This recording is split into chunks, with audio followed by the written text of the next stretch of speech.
నాకేమనిపించింది, ఎందుకు అవమానం, అందరికి బాధపడుతూ ఉన్నారు. నా కష్టం ఎక్కడ వచ్చిందంటే ఓడిపోయిన తర్వాత నేను ఎలా సర్దుకుంటానో అది పక్కన పెట్టండి, మిగతా వాళ్ళు వాలిపోయిన ముఖాల్ని లేపడానికి నాకు అలసట వచ్చేసింది. అసలు they taking it as an insult. పాలిటిక్స్లో అవమానాలు ఉండవు, ఎప్పుడు అడుగు ముందుకే ఉంటుంది అంతే తప్ప మీకు అవమాన భారాలతో ఉన్న పాలిటిక్స్ నాకు రాకూడదు. అవమాన భారాలు పడేవాడు, ఆశలతో నిండిపోయినవాడు ముందుకెళ్ళాడు. ఆశయాలు గుండెల్లో నింపుకున్నవాడే ముందుకెళ్ళగలడు. ఆశయాల్ని కష్టపడి ముందుకు తీసుకెళ్ళగలిగిన, తట్టుకొని కష్టాలను అధిగమించి వెళ్ళగలిగాడు నిలబడతాడు. అంత కష్టం ఒక దాన్ని పట్టు. సో ఈ విజయం పార్టీని మీరు అందరూ ఇందాక మీకు చెప్తా ఉన్నాను, నేను ఎమ్మెల్యేలతో మాట్లాడాను, ఎంపీలతో ఉన్నాను, ఎమ్మెల్సీలు, ఇవన్నీ చైర్మన్స్, ఇంతమంది మాట్లాడుతూ ఉంటే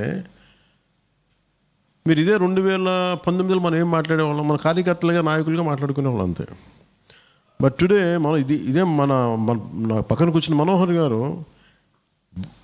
2019లో ఆయన కేవలం ఒక PSC chairman or former speaker. But today he is civil supplies minister ఆయన. So he has a say in the government. Janasena ఇదే కదా బలం అంటాను. నేను నిన్న ఏం చెప్పానంటే, ఇప్పుడు మనం ఏం చేసుకోవాలని ఆలోచిస్తారు అందరూ, అధికారంలోకి రాగానే ఏం చేద్దామని ఆలోచన అందరూ మర్చిపోయారు. చాలా చాలా చాలా కష్టం ఇది. ఇప్పుడు మన అధికారంలోకి వచ్చింది, ఏం చేస్తాం అధికారంలోకి వస్తే? ఇప్పుడు నాకేంటి సడన్గా నాకు కూర్చోబెట్టి నాకేం వస్తుంది, నాకు బాధ్యత, అధికారం అంటే ఆ బాధ్యత మర్చిపోయాం అందరం. Any power, any position is a responsibility. నాకు అందరూ అది మర్చిపోయాం. సో నేనేం చెప్పానంటే, ముఖ్యంగా ఎవరి మీదైతే మన ఎమ్మెల్యేలకు కానీ ఎమ్మెల్సీలకు కానీ నాయకులకు కానీ అందరికీ ఏం చెప్పానంటే, నేను మీరు 21 మంది, 2 ఎమ్మెల్సీలు కానీ మీరు రాష్ట్రం మొత్తం మీకు రిప్రజెంట్ చేయాల్సిన 2 ఎంపీలు, రాష్ట్రం మొత్తంలో ఉన్న జనసేన తాలూకు వ్యక్తులు మీరు రిప్రజెంట్ చేయాల్సిన అవసరం ఉంది, వాళ్ళ బాధలు వినాల్సిన అవసరం ఉంది. సో మీ గెలుపు కేవలం అది మీ ఒక్కళ్ళ కోసం గెలుపు కాదు, ఇంతమంది కోట్లాది మంది జనం వచ్చి నిలబడ్డారు. ఈ కోట్లాది మంది జనాన్ని స్ఫూర్తి రగిలించారు చూసారు, అది మీరు మీలాంటి వ్యక్తులు అన్ని స్థాయిలు ఉంటేనే రగిలింది.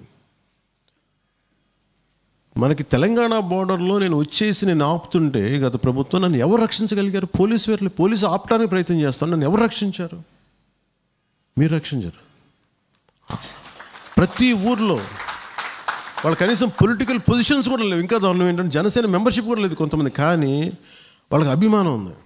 వాళ్ళు ఎలా వచ్చారంటే బయటికి, ఇంకా ఆడపిల్లలు నైటీల్లో వచ్చేసారు పక్క ఊళ్ళ నుంచి, ఇంకొకళ్ళు చంటి బిడ్డలు వేసుకొని వచ్చేసారు, ఇంకొంతమంది మరి ఎట్లా ఉన్నారు రాత్రులు పూట అట్లా ఉన్న పళ్ళను వచ్చేసారు. అర్ధరాత్రి 1 గంట 2 గంట కంటే నాకు ఏ పదవి దీనికంటే ఎక్కువ అనిపిస్తుంది.